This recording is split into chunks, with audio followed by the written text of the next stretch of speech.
What's good, everybody? Welcome to another episode of my R&B review. Yeah, you know, 2016 is almost over, so I'm gonna be doing a lot more reviews by the end of this year, like I did last year and stuff like that. Before I start, I want to give my album highlight, which if you guys watched, I think it was the Blood on either History or the Blood on Dance Floor review. I talked about an album that I've been listening to that I was digging and stuff like that, that I would recommend it. Album I talk about is Sly and the Family Stone's Fresh album, which was released in 1973. Pretty dope album. I actually like it. I don't know why it took me so long to finally listen to it. I mean, I've heard certain songs from the album, but I have not heard the album like in full until like a couple days ago. And it's probably my favorite album from them. I know what y'all thinking. How can you not like There's a Riot Going On? Yeah, I love There's a Riot Going On.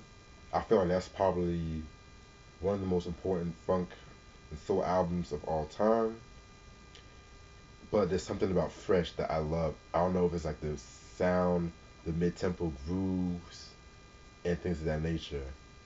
Definitely gonna look forward to listening to more of that stuff, including Small Talk. I'm definitely gonna listen to that very soon. Okay, now I'm about to review tonight is Michael Jackson's 10th and final studio album, Invincible, released in 2001 on Epic under Sony. Things like that. Yep, Epic under Sony. Yeah. Um. Yeah. This album right here. Before. Okay. So singles I'm most known for are "You Rock My World," excuse me, "Cry," and "Butterflies." Guest appearances include Biggie and this guy named Fats. This rapper named Fat. I think he's from like Jersey or something. Alright, now I reviewed Off the Wall, Thriller, Bad, Dangerous, His Story, and Blood on the Dance Floor. Um, yeah. Okay, so let me say this. I think after 1997, he just finished the His Story tour. Um, and so he actually was supposed to release his album. From what I looked up, he was supposed to release his album. Um, I think in 1999. I looked up some stuff. They said he was supposed to drop another version of his album, but from what I've read, they thought it was not really too good.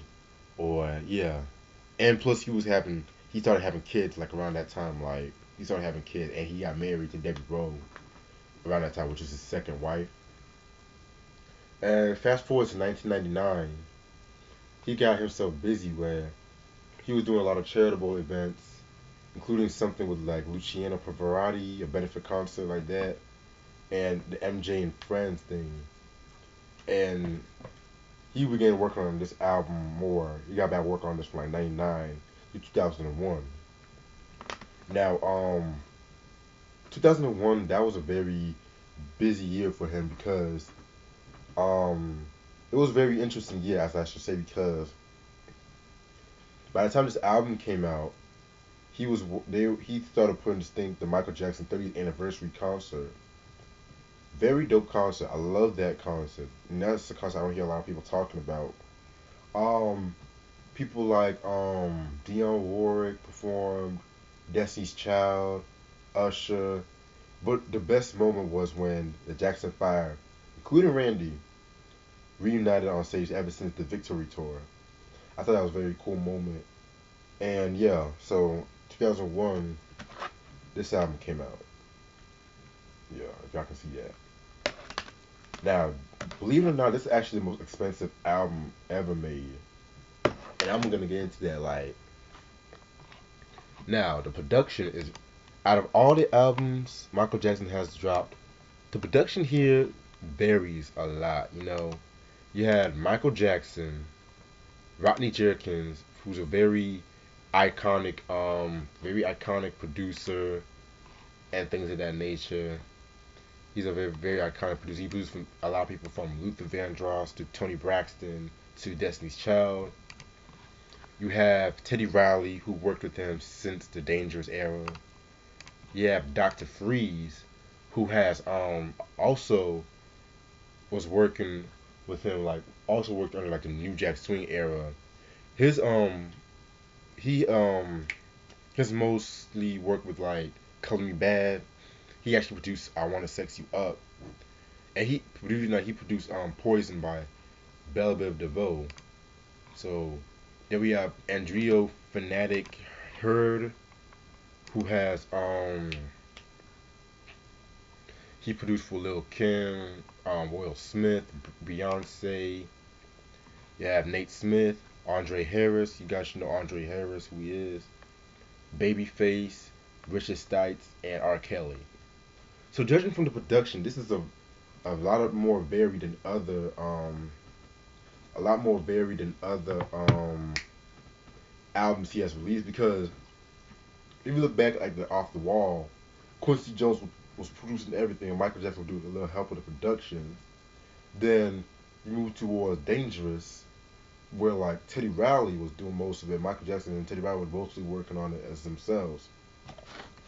This album is like a lot more diverse, like in terms of production, a lot more diverse and stuff like that. But I'm gonna get into that way more when I talk about this review. Now,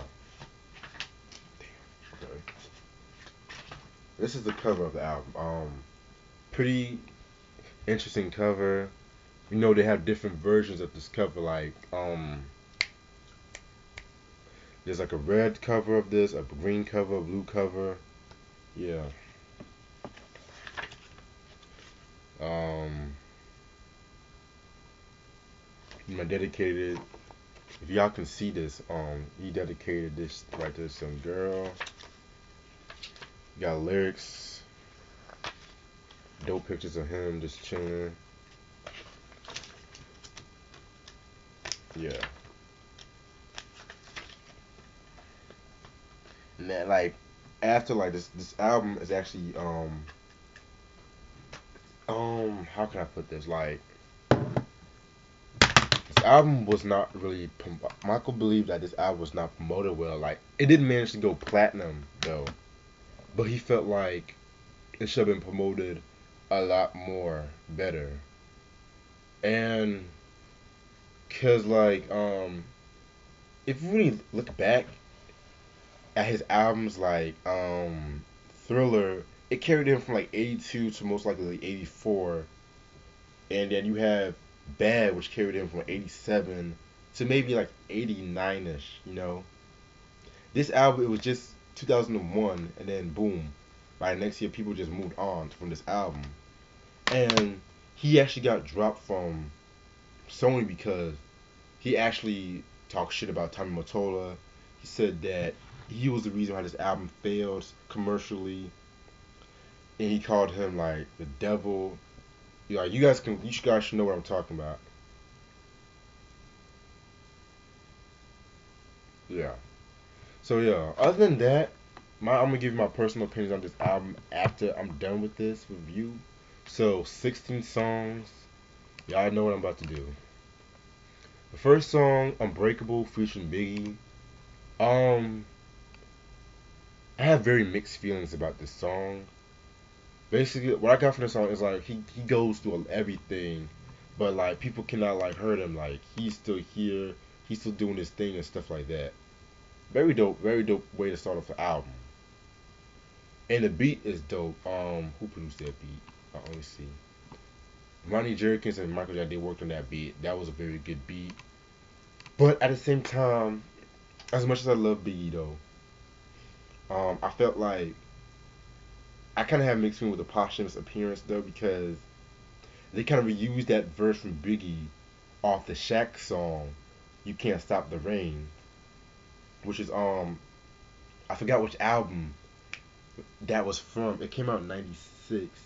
I forgot that album and stuff, but yeah, I don't know. It's like I'm not a huge fan of like posthumous stuff unless if it's done right, and I don't know, like when you use verses from popular songs, it's kind of like, we heard this before, but other than that, I feel like this song was a solid way to start off the whole album.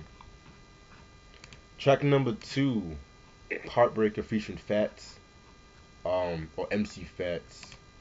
Yeah, I don't know that much about him, so yeah, don't ask me. Okay, I don't. This song, self-explanatory, Heartbreaker. The beat does not fit him. I don't know. I was not too crazy about that beat, and it kind of throws the song off for me. So yeah, track number three, Invincible featuring Fats as well. That song was, it was alright. Not really too big on that. Then my fault, my camera almost fell and stuff like that. Okay. Then we have Break of Dawn, which was one of my favorite songs off this album. Basically, a song talking about making love, basically. And he wanted this song to be a single, but all that crap he was going with Sony, they were kind of like iffy about it. So yeah, I love the atmospheric, relaxing tone of this song. Excuse me. So yeah, very dope song. Heaven Can Wait is the next song. My favorite song off this album. It has like a neo soul kind of feel to it. Um, yeah, like neo soul feel. Interesting trivia about that song, Heaven Can Wait. This was originally Blackstreet's song that was supposed to be on the 1999 album, finally. However, around that time he was working on that album. He was also working on this album, Michael. Michael heard the song. He asked Riley for it to give it to song to him, and yeah, in my opinion, it kind of left off where Break of Dawn left off, in my opinion. And I love that song. I love his vocals. His vocals was amazing, and I love the fact he was experimental with neo soul because you guys gotta understand the mid to late '90s to the early 2000s, neo soul was big. I mean, it's still big today, but not as back in the day. You know what I'm saying? And I love me some neo soul. Like people like in the early 2000s, you had Erica Badu, love her. India Arie, Maxwell just dropped the Now album. It was still going strong. Yeah. Then we have um, You Rock My World. Featuring Chris Tucker on the intro. Um, I have a lot of good memories with this song, and mostly it's like when I'm like leaving school and might listen to the radio, and something might come on and stuff like that. It still sounds fresh today as it was I had when I first heard it back in 2001. Very dope song. I mean, it features like a more mature Michael. He explored more of his maturity and stuff like that. Then we have butterflies and stuff like that. That is a dope song. Marsha Ambrosius, from Floetry, she wrote this song, and you can tell by like the lyrics and the beat that was made by Andre Harris. Actually, a Floetry did was featured on this song. I mean, that song right there was just so relaxing, so smooth, and stuff like that. Basically, it's like when you meet that special someone, you don't know how to feel. You get all these butterflies in your stomach. I mean, yeah, good ass song right there. Track number eight, Speechless. Um, he actually wrote that song after like a water balloon fight he had with some kids in Germany and stuff. That was one of my another good song right there. That could have been a single. That could have been a huge single. I mean, I love my favorite part of that song was when he was singing a cappella. Wait, that song was a single. Yeah, he was singing a cappella stuff like that and stuff like that.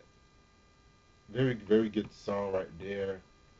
Actually, that song was actually a promotional single though, but it could have been a huge single for him. Track number 9, 2000 watts. Very interesting song right there. Like very interesting song right there. Has like a futuristic tone to it. Track number 10, You Are My Life.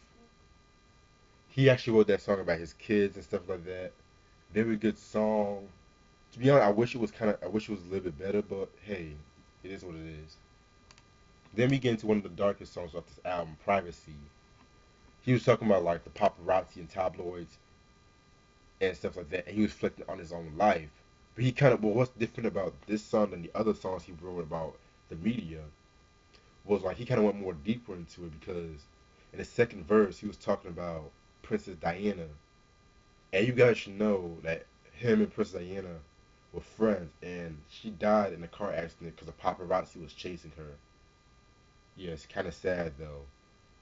And so he's just talking about how like people should like leave other people alone and mind their own business and all that stuff, you know. Then we have "Don't Walk Away." That song I cannot really take that song. "Cry" is the next single. Basically talking about like it's kind of like another "Man in the Mirror," another "Heal the World." Just talking about promoting peace and stuff like that. You guys know how that is. Next song, "The Lost Children." That's an okay-ish song. He's talking about how lost kids who don't have no father figure, or don't have like no family and stuff like that. So next song, "Whatever Happens," pretty dope song right there. I love the mysterious vibes on that. It kind of reminds me of Liberian Girl a little bit. And the last song, "Threatened," which was another dark song. It's kind of like it kind of left off with Thriller left off, in my opinion, where it's just talking about him about being threatened by the media, being threatened by his inner demon, and he kind of based that song off the Twilight Zone episode, The Fear and stuff like that. So yeah, that's all the songs off this album. Okay, mm. For a while, I kind of thought this was his weakest album, and until I heard "Blood on the Dance Floor." Now I know what y'all thinking. That's a remix album, but it was still some new songs though. So I kind of consider that technically an album. Technically an album.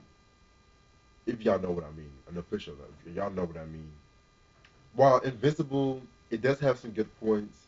It's not among his best work. That being said, there are a few problems I have with this album, but as much as I do have with, as much bad as I do with good.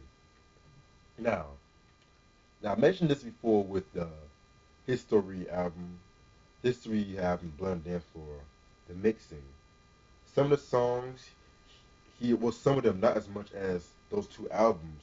I felt like the mixing could have been a little bit better because there's some songs you can't really understand what he's saying because the beat might be too strong. Other than that, a lot of producers on this track, which I don't really mind, but at the same time, it was just all over the place, you know. Like it was the same problem I had with like the Jay Z Black album, which I reviewed last night. Excuse me. So yeah, but now also I kind of felt like let me think, what else? Now the good, I kind of felt like this album was kind of his way of saying like a vintage Michael Jackson in a way, because let's be real, History, Blood on the Dance Floor, they were two of his darkest works. It was very two of his darkest works and stuff like that.